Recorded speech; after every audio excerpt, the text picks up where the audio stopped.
Olá, eu sou o Bob de Souza e esta é a segunda parte do documentário Além deste Planeta. Um olhar e uma reflexão sobre o passado, o presente e o futuro do direito fora da Terra.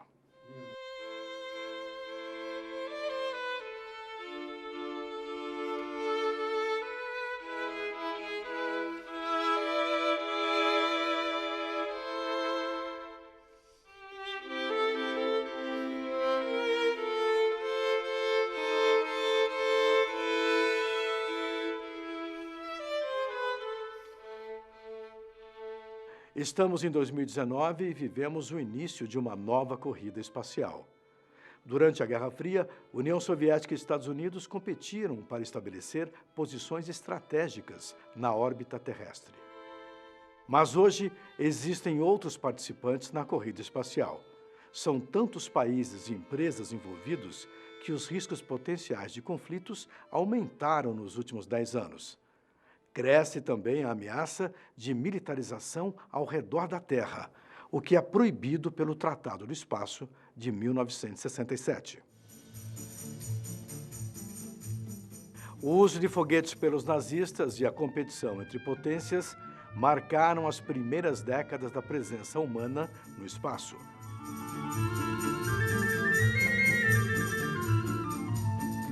Mas, desde o ano 2000, orbita o nosso planeta a ISS, Estação Espacial Internacional, um esforço e um símbolo de paz e cooperação entre países, inclusive Estados Unidos e Rússia, algo impensável nos anos da Guerra Fria.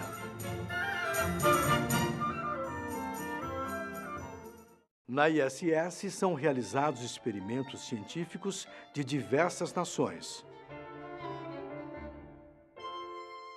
E de lá também são enviadas algumas das mais belas imagens da Terra.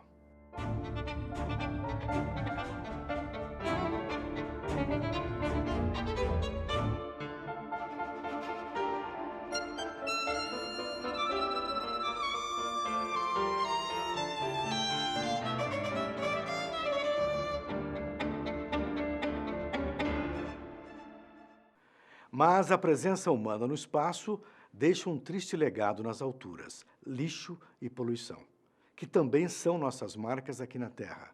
Os resíduos põem em risco as pesquisas e até a vida de astronautas que trabalham na órbita de nosso planeta.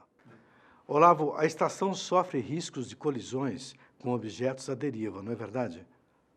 Cotidianamente ela sofre colisões com objetos menores. E a gente sabe disso principalmente por conta da análise do painel solar. O painel solar tem várias cicatrizes de contatos com objetos espaciais sem controle menores. O lixo espacial hoje é um perigo que cresce, mas cresce assim a uma velocidade assustadora. O homem soube mandar instrumentos lá para cima, mas ele não sabe retirá-los. Então nós temos, não só na órbita abaixo da Terra, e também levando em conta a questão da órbita geoestacionária, muito lixo espacial, mas muito lixo mesmo. Mas a grande preocupação de todos não são os lixos de médio porte, os lixos maiores, porque eles estão sempre sendo monitorados, não só pela NASA. A NASA faz um trabalho muito bom com relação a isso, as empresas ligadas à própria ESA. São os lixos de menos de 10 centímetros, que eles são muito pequenos e são milhões na órbita da Terra. O volume de detritos ao redor do planeta tem crescido muito. E é um resultado direto desse interesse de cada vez mais países e empresas na exploração de atividades espaciais. Por exemplo, só para ter uma ideia, o Elon Musk agora criou a rede de satélites Starlink, em que enviou há poucas semanas 60 satélites de 200 e tal quilos para fazer o IoT, que é a Internet of Things, Internet das Coisas, para fornecer a internet gratuita no planeta. Ele tenciona lançar no total 12 mil satélites. E com este lançamento de 60 satélites, já houve reclamações de astrofísicos e astrónomos a dizer que os satélites já estavam a emitir luz demais e já estavam a interferir com a observação das estrelas. Portanto, o lixo espacial tem várias implicações e não é somente o risco de chocar com esse lixo espacial. Eu sempre brinco muito, até com meus alunos na faculdade, que eu digo para eles que quando a gente olha para o céu e vê uma estrela cadente e faz um pedido, ela não é uma estrela cadente. Ela é um lixo espacial que está entrando na órbita. Durante muito tempo, houve uma preocupação com o impacto ambiental de objetos deixados em órbita sem controle. A gente está vivendo um período muito perigoso para satélites ativos. Ou seja, atualmente a gente tem mais ou menos uns 20 mil objetos espaciais catalogados. Quem sabe o que é e quem sabe aonde está. Desses 20 mil objetos, só uns 2 mil são objetos espaciais funcionais. Só que quando a gente analisa o número de objetos sem controle, os números dão um salto ainda maior. Se a gente for pensar então em objetos acima de 1 centímetro, isso já chega na escala de 1 milhão.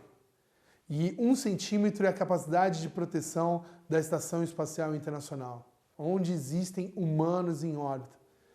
Para se ter uma ideia, a Estação Espacial Internacional todo ano precisa realizar diversas manobras para desviar desses detritos. O risco é se, uma vez, o alarme da estação soe tarde demais.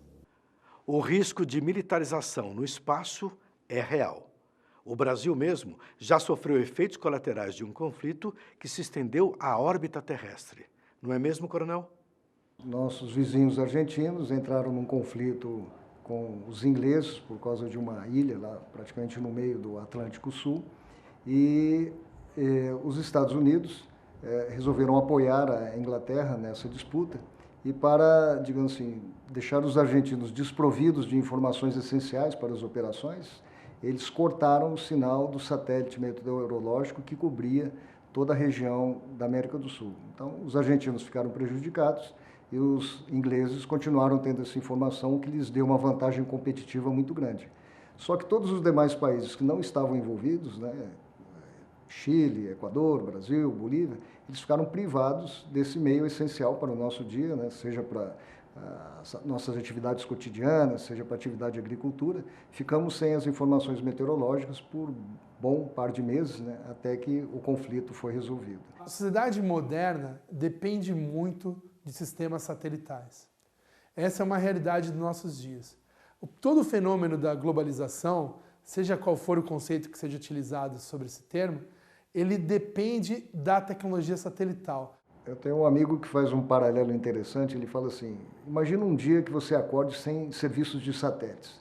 Para começar, pode ser que o seu relógio não vá despertar, porque normalmente eles são sincronizados por serviços de redes de telecomunicações, de geoposicionamento que sincronizam os relógios. Hoje, os sistemas satelitais eles estão enfronhados na nossa vida de uma forma tão forte que nós até nos esquecemos disso. Então, isso vale para o indivíduo isoladamente, mas vale para as instituições. Hoje, quase todos os grandes sistemas, seja de energia, de tráfego aéreo, de tráfego urbano, uma série de gestões de águas, gestões de rotas de navios mercantes, de hidrovias, praticamente tudo isso utiliza alguma forma de sistema satelital, seja de comunicações, de observação da Terra ou de outras informações que só por meio de satélite você consegue obter. Quanto mais os estados dependem dessa tecnologia para se desenvolver econômica e socialmente e também para a sua defesa, mais eles se preocupam em resguardar a continuidade da operação de sistemas satelitais estratégicos. E aí que a gente está vivendo um momento bastante tenso com relação a como esses sistemas podem ser protegidos em órbita. Uma das questões mais delicadas na área espacial é a colocação de armas no espaço, em órbita, que poderia se transformar o espaço num teatro de guerra. Esse é um grande temor, inclusive, do professor Montserrat. A luta do direito espacial hoje deve ser uma luta pela paz. Eu não tenho dúvida nisso. Aí entra uma temática de usos militares do espaço. Quais seriam as atividades legais com relação ao uso da força no espaço e quais seriam as atividades que estariam proibidas? Está claro, de acordo com o Tratado do Espaço de 67, que a Carta da ONU se aplica mesmo fora do planeta. As regras relativas ao uso da força, as regras relativas à legítima defesa. O problema é que quanto mais esses sistemas se tornam necessários de serem resguardados, mais existe uma busca por sistemas de defesa desses sistemas em órbita. E aí o risco de que acidentes aconteçam, que algum tipo de falta de entendimento entre alguns países possa gerar um uso da força, um uso da violência em órbita da Terra, coloca um potencial de risco não só para a sustentabilidade das atividades espaciais como um todo, quanto também para estruturas e pessoas aqui no nosso planeta. Então, hoje, muito se discute sobre os limites do uso da força no espaço. Não está comprovado, mas já tem especulação que a Coreia do Norte já está colocando armas no espaço. E armas no espaço é extremamente proibido. O Tratado do Espaço, ele proíbe a colocação de armas no espaço. Existem rumores que a Coreia do Norte poderá eventualmente ter uma arma de pulso eletromagnético que poderá detonar por cima dos Estados Unidos e fazer com que o país retorne à Idade da Pedra sem qualquer energia elétrica. Portanto, isso é uma possibilidade. Outra possibilidade é que os próprios Estados Unidos também têm esse tipo de armas e têm outro tipo de armas também sofisticados, que são chamados Rods of God, que são bastões de tungstênio longos, com metros de comprimento, bastante pesados, que estão em satélites, que eles podem colocar por cima de onde quiserem o alvo e simplesmente esse bastão desce até ao alvo através da gravidade e adquire velocidades incríveis e equivale ao impacto de uma bomba nuclear. Mas, de todas as áreas sensíveis, talvez o maior potencial de conflito seja a área onde se concentram jazidas minerais preciosas. Lucros com essa mineração excedem o que nossa imaginação poderia calcular. Grandes lucros trazem grandes riscos e ameaças. O campo mais claro de potencial de conflito é relativo a recursos espaciais hoje em dia. Porque, de novo, a gente está falando de recursos minerais em corpos celestes. Então, existe um potencial econômico aí absurdo, né? Tanto na Lua, principalmente levando em consideração que a Lua seria um entreposto estratégico, quanto, inclusive, com relação a determinados asteroides, que existem verdadeiras everestes de platina, de ouro, de prata, de cobre. A gente está falando de grandes volumes de minérios valiosos aqui na Terra. Se a gente tem a garantia de acesso prioritário a esses recursos a determinados países, a determinadas empresas, isso já pode gerar, de uma maneira ou de outra, um impacto na balança comercial internacional. Então, é óbvio que esse tema é global. E é óbvio que esse tema vai trazer uma discussão política cada vez maior a partir do momento que a gente tenha o desenvolvimento progressivo dessa tecnologia. E a gente já está nessa fase. Não é teoria, já é algo concreto. E é necessário começar a se discutir mecanismos legais que permitam a exploração desses recursos de maneira ordenada, identificando quais são as condutas desejáveis e indesejáveis. Hoje nós vivemos um momento interessantíssimo nas atividades espaciais, relacionado especificamente à exploração da Lua. A última vez que o homem pousou na Lua ainda foi nos anos 70, no meio das missões Apollo. Desde aquele período não houve mais o retorno de missões tripuladas à Lua. Hoje as coisas estão mudando, porque é uma visão cada vez maior de que a Lua tem, além das suas riquezas minerais, mais especificamente água, que pode ser crucial para a formação e utilização como combustível em órbita, quanto também como um possível entreposto para missões espaciais mais distantes, tanto em relação a asteroides, quanto inclusive, por exemplo, uma missão eventual a Marte. Então a Lua seria o nosso portal para o resto do universo. E começa a se desenvolver cada vez uma procura maior por vários países, e não uma procura só estatal, uma procura também empresarial, privada, de exploração da Lua. Isso envolve tanto Estados Unidos, Rússia, quanto China, Japão, a própria Europa, por meio da Agência Espacial Europeia, há um novo impulso. Até se falou recentemente que a Lua voltou a ser quente. A Lua é pop novamente. Existem duas empresas principais que querem fazer mineração do espaço, que é Planetary Resources e a Deep Space Industries. E essas duas empresas, basicamente, o que é que elas estão a fazer? Primeiro, mandar sondas para identificar quais são os satélites com maior quantidade de recursos naturais. Depois de fazer isso, é a altura de mandar robôs para ir lá pegar o que as pessoas viram como rentável e necessário. O próximo passo será ir até ao cinturão de asteroides com robôs, ir buscar os asteroides que nos interessam e podemos escolher fazer de duas formas. Ou fazemos a mineração no próprio local, no cinturão de asteroides, e depois podemos levar esses minerais até uma base feita num asteroide ou num planeta, até Marte ou na Lua, para serem processados e depois enviar o resultado desse material, o resultado da mineração até Marte ou a Lua, e depois a partir daí, a partir dessas estações de processamento dos diferentes minérios, depois então viria para a Terra. É o que faz mais sentido. Uma das grandes vantagens disso é que, ao fazer a mineração dos asteroides, nós podemos escolher, o que seria bom, não fazer mineração na Terra, no nosso planeta terrestre, porque a mineração, como nós sabemos, traz coisas bastante indesejáveis para o ambiente, e inclusive mortes de pessoas devido a descuido de pessoas irresponsáveis, esse tipo de coisas. Portanto, seria uma saída muito boa nós, até no futuro, proibirmos a mineração no nosso planeta e fazermos somente no cinturão de asteroides. O espaço deve estar ligado ao esforço universal para que todos os países sejam beneficiados. Um dos benefícios disto é que, por exemplo, este asteroide aí do 16 Psaque, eles estão a dizer que se fosse capturado, esses 10 a 700 quintilhões de dólares poderiam tornar cada pessoa que vive neste planeta bilionário. Cada pessoa. Cada pessoa.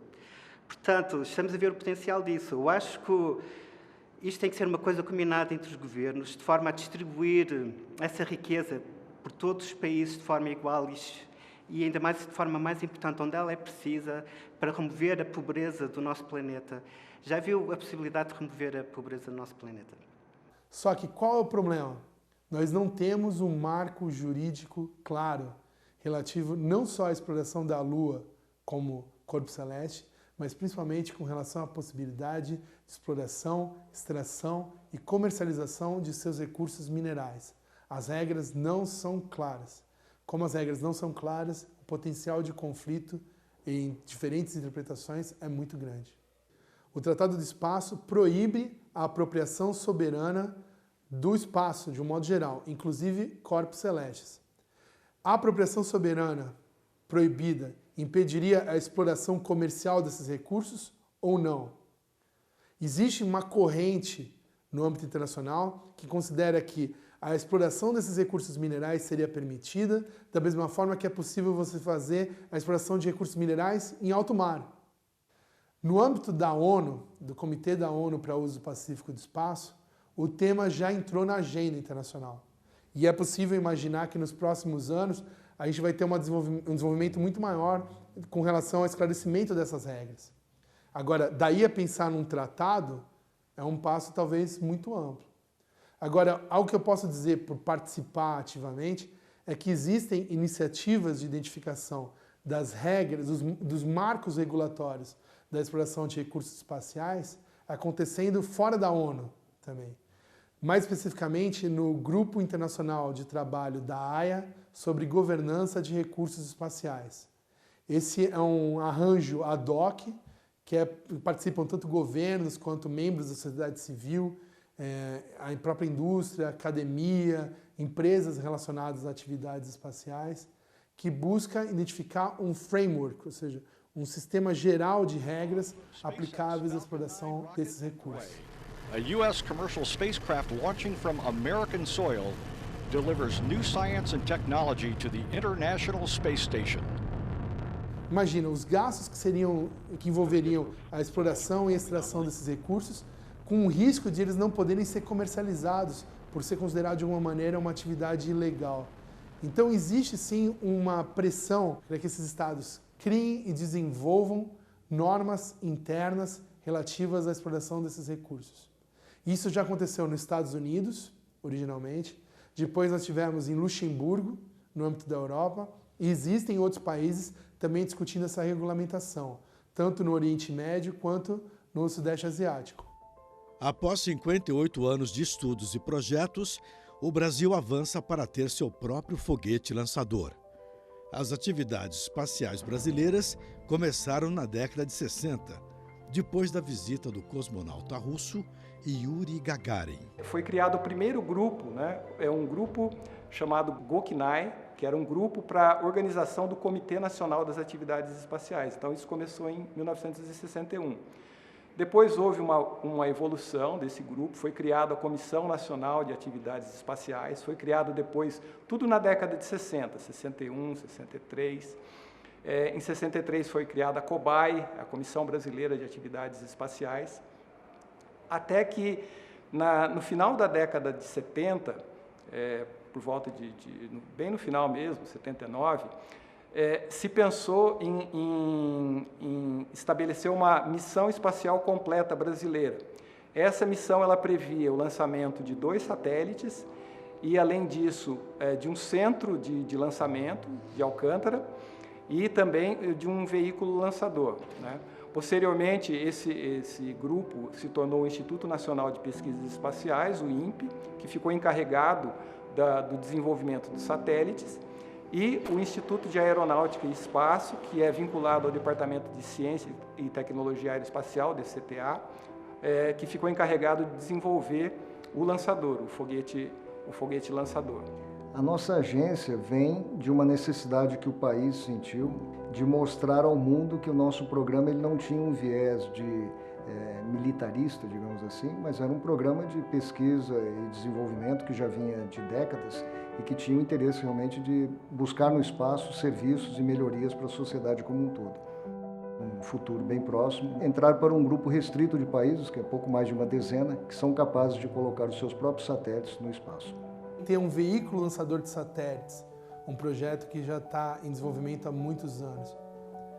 No momento que Alcântara se tornar operacional para lançamentos de satélites, independentemente da nacionalidade do fabricante desse foguete, o Brasil será um Estado lançador e, portanto, responsável com relação a danos a terceiros. O Tratado do Espaço estabelece que o Estado ele é responsável pelas suas atividades espaciais, responsável internacionalmente pelas suas atividades espaciais. Então, sem uma legislação nacional, o Brasil não pode atuar ainda, não pode se tornar um Estado lançador. Falta uma lei nacional geral sobre atividades espaciais, algo que a própria Constituição estabelece como de ordem federal. O Brasil precisa de um marco legal nacional regulamentando atividades espaciais.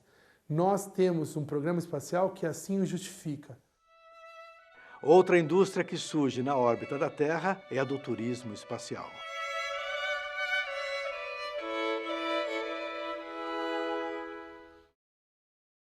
Alexandre, em breve eu vou poder comprar meu bilhete para o espaço via internet? A Virgin Galactic, ela está a preparar-se para vender voos a $250 mil, para fazer voos até 100 km de altura, uma coisa assim, ver a Terra redondinha cá embaixo, mas isso são voos curtos, 5 minutos, no máximo 15, e vai ser um preço muito caro para aquilo que é, na minha opinião, ou seja, vai ser só para milionários, digamos assim. Atividades e iniciativas relativas ao turismo espacial vêm crescendo nos últimos anos, envolvendo tanto a questão de voos tripulados em trajetória suborbital, ou seja, voos que não vão até a órbita terrestre, que permitem alguns minutos de sensação de falta de gravidade, quanto inclusive a possibilidade de criação tanto de hotéis em órbita da Terra, quanto até passageiros privados na Estação Espacial Internacional. O Elon Musk,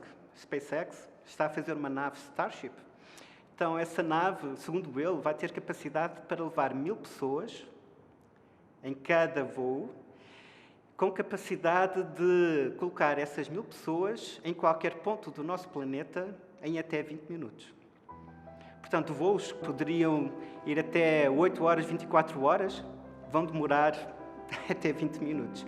E o melhor é como ele consegue levar tantas pessoas, 1000 pessoas, os bilhetes está projetado custarem entre 500 e 2 mil dólares por cabeça, o que é um preço bastante acessível e não estamos a falar dos 250 mil da Virgin Galactic. Portanto, eu acho que essa é a melhor via para turismo espacial para começar agora. Por exemplo, imagine que ele consegue pôr 1000 pessoas onde quiser em 20 minutos no nosso planeta.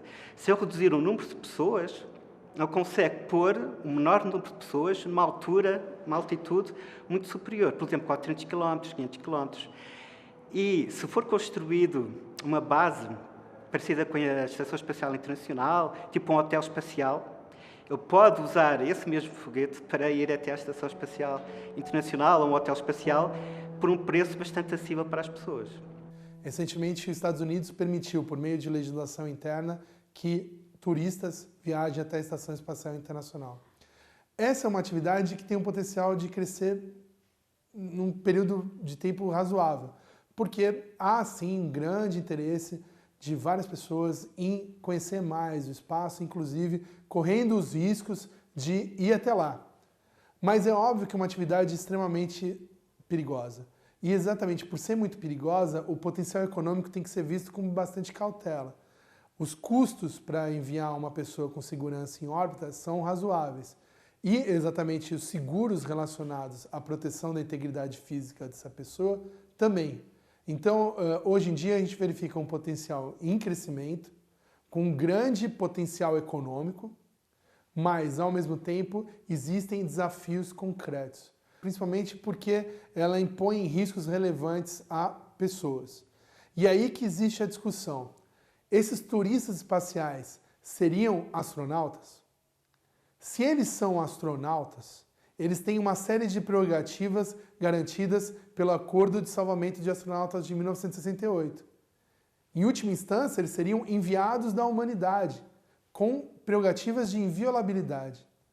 A dúvida é se essas regras se aplicam ou não para tripulantes privados. Há um debate relevante no tema e, de novo, é mais uma daquelas áreas e discussões que não foram exatamente absorvidas e discutidas pelos tratados espaciais, exatamente porque elas são inovadoras com relação àquele período histórico.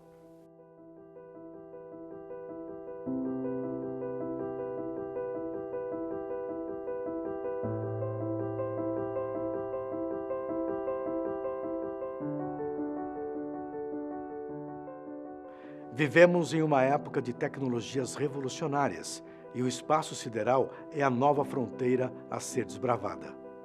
Mas precisamos, acima de tudo, olhar para o nosso planeta. O aquecimento global e a intoxicação de rios e oceanos por lixo plástico ameaçam o único local onde a vida, como nós a conhecemos, existe.